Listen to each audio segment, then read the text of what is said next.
اعوذ باللہ من الشیطان اللعین الرجیم، بسم اللہ الرحمن الرحیم۔ حضرات، جیسا کہ آپ جانتے ہیں کہ آج 23 ذی القعدہ شہادت جناب امام علی رضا علیہ السلام ہے۔ اپنے امام وقت کے بارگاہ میں پرسہ دیتے تھے، وہ طریقہ تو نہیں ہے، طریقہ بدلا ہے، طریقہ ختم نہیں ہوا ہے۔ عزاداری اسی طریقے سے ہوگی کیونکہ ہماری خلقت ہی عزاداری کے لیے ہوئی ہے۔ قرآن مجید میں آیت ہے کہ بسم اللہ الرحمن الرحیم، وما خلقت الجن والانس الا لیعبدون، کہ نہیں خلق کیا گیا ہے جن و انس کو سوائے اس کے کہ وہ عبادت کریں۔ تو ہماری خلقت ہوئی ہے عبادت کے لیے۔ عبادت کیا ہے؟ نماز ہے، روزہ ہے، حج ہے، زکوٰۃ ہے، خمس ہے، جہاد ہے، یعنی ان تمام چیزوں کے اوپر ہمیں چلنا ہے اور یہ تمام چیزیں واجب ہیں۔ لیکن اس کے ساتھ ساتھ رسول خدا نے اپنی بیٹی شہزادی عالمیان جناب فاطمہ زہرا سلام اللہ علیہا سے یہ فرمایا تھا کہ جب شہزادی نے پوچھا تھا کہ میرا بیٹا 3 دن کا بھوکا پیاسا کربلا میں شہید کیا جائے گا تو اس کے اوپر روئے گا کون؟ تو اس کے جواب میں رسول خدا نے فرمایا تھا کہ اللہ ایک قوم کو خلق کرے گا اور اس قوم کے لوگ تمہارے بیٹے حسین کی عزاداری کریں گے، مجلس کریں گے، ماتم کریں گے، گریہ کریں گے۔ تو ہم وہی لوگ ہیں کہ جو عزاداری سے ہی ہماری پہچان ہے، عزاداری سے ہماری شناخت ہے، اور ہماری زندگی کا مقصد بھی عزاداری ہے۔ جس طریقے سے نماز واجب ہے، روزہ واجب ہے، حج واجب ہے، تو نماز پڑھنا واجب ہے۔ باجماعت نماز پڑھنا واجب نہیں ہے کہ آپ باجماعت پڑھیے۔ اگر باجماعت پڑھتے ہیں تو زیادہ ثواب ہے۔ اسی طریقے سے اگر آپ خالی نماز پڑھ رہے ہیں تو کیونکہ وہ واجب ہے، اور جب واجب ہے تو ہمیں پڑھنا ہی پڑھنا ہے۔ بس ویسے ہی آپ یہ سمجھیے کہ عزاداری کا مسئلہ وہی ہے کہ جب امام حسین السلام کی عزاداری ہوتی ہے تو اس میں لوگ شریک ہوتے ہیں، لوگ چاہتے بھی ہیں، لوگوں کا جذبہ بھی یہی ہوتا ہے کہ زیادہ سے زیادہ لوگ اس میں شرکت کریں، زیادہ سے زیادہ لوگ ہمارے گھر میں آئیں، ہم امام وقت کی بارگاہ میں پرسہ دیں، اور اس میں خالی ہم نہ ہوں بلکہ تمام مومنین اس میں شرکت کریں۔ اب چونکہ یہ وبا ایسی چل رہی ہے تو طریقہ تھوڑا بدلا گیا ہے۔ آج یہ اس سے پہلے آپ نے سنا صدف صاحب نے بھی تقریر کی، اس کے پہلے مولانا علی متقی زیدی صاحب نے مجلس پڑھی تھی رضا عباس صاحب کے گھر پہ۔ تابوت کی زیارت سب لوگوں نے کی۔ تو عزیزان گرامی، یہ ہماری زندگی کا جز ہے، یہ ہماری زندگی کا مقصد ہے۔ آج امام کی شہادت تھی، اور جب امام کی شہادت ہے تو اسی طریقے سے ہم نے ماتم کیا، اسی طریقے سے ہم نے گریہ کیا، اپنے امام وقت کی بارگاہ میں پرسہ دیا۔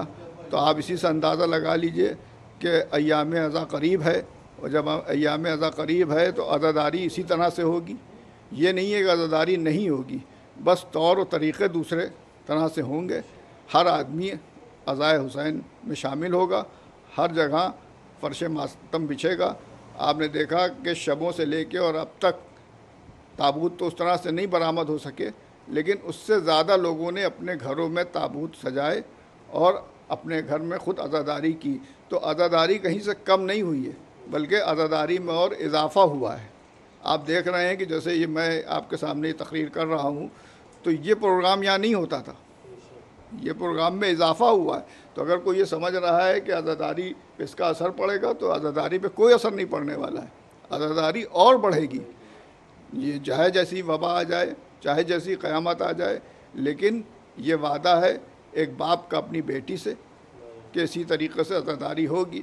اور کیوں نہ ہو عزاداری، کوئی غم منایا جائے نہ منایا جائے، آپ دیکھیے کہ جتنے بھی معصومین ہیں، جتنے بھی ائمہ طاہرین ہیں، ان سب کی شہادت مجلس ہوتی ہے، لیکن مجلس جو ہوتی ہے وہ آقا حسینی کی ہوتی ہے، کیونکہ یہی سیرت تھی ہر امام کی کہ امام نے اپنے جد مظلوم آقا حسین کے اوپر ترجیح دی، اور آخر میں مصائب انہی کے پڑھے جاتے ہیں. اور کیوں نہ پڑھنے چاہیے؟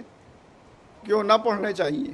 کیونکہ آپ دیکھیے کہ آج ہمارے امام اس دنیا سے رخصت ہوئے، اور جب رخصت ہوئے تو ہر امام کا طریقہ یہی تھا کہ جب اس دنیا سے گئے تو اپنے فرزند سے، اپنے جانشین سے، اپنے بعد ہونے والے امام سے وصیت کی. اور جو وصیت آپ پڑھیں گے تو ہر امام کی وصیت میں آپ کو یہ ملے گا کہ اپنے جانشین سے جو وصیت کی اس میں کہا کہ بیٹا تم ہی مجھے غسل دینا، تم ہی مجھے کفن پہنانا، تم ہی میری نماز جنازہ پڑھنا، تم ہی مجھے دفن کرنا. ہر امام نے، یعنی رسول خدا نے مولا علی سے ہی وصیت کی، مولا علی نے امام حسن امام حسین السلام سے ہی وصیت کی، اس کے بعد امام حسن السلام نے امام حسین السلام سے ہی وصیت کی، اور اس کے بعد چوتھے امام نے پانچویں امام سے، اور پانچویں امام نے چھٹے امام سے، اور چھٹے امام نے ساتویں امام سے، اور ساتویں امام نے آٹھویں امام سے. اور آج جن کی شہادت ہے یعنی آٹھویں امام، انہوں نے بھی اپنے بیٹے سے یہی وصیت کی، حالانکہ وہ وہاں مدینے میں موجود تھے، لیکن یہ معلوم تھا کہ باعزاز آئیں گے اور ہماری نماز جنازہ پڑھائیں گے، ہمیں دفن کریں گے، ہمیں کفن دیں گے. اور اس کے ساتھ ساتھ یہ بھی میں آپ کو بتاتا چلوں کہ زیادہ تر اماموں کی وصیتوں میں آپ کو یہ ملے گا کہ امام نے فرمایا کہ بیٹا مجھے بیش قیمتی کفن دینا. جس امام نے کبھی لباس کو اہمیت نہ دی ہو، لیکن جب کفن کی بات آئی تو کہا مجھے بیش قیمتی کفن دینا. حضرات گرامی، یہ صرف ہمارے امام مظلوم آقا حسین ہیں کہ سب کی وصیتیں ایک جیسی ملتی ہیں، لیکن آقا حسین نے یہ وصیت نہیں کی. جب آخر میں اپنے بیٹے سید سجاد سے ملنے آئے تو یہ نہیں کہا کہ بیٹا تم مجھے غسل دینا، تم مجھے کفن پہنانا، تم مجھے بیش قیمتی کفن دینا، تم میری نماز جنازہ پڑھنا، بلکہ کیا کہا کہ بیٹا جب قید شام سے وطن چھٹ کے جانا تو میرے شیعوں کو میرا سلام کہنا، اور کہنا کہ بس حق وفا یہ ہے کہ جب ٹھنڈا پانی پی لیں تو ہماری پیاس کو یاد کریں. وَلَا لَعْنَةُ اللَّهِ عَلَى الْقَوْمِ الظَّالِمِينَ.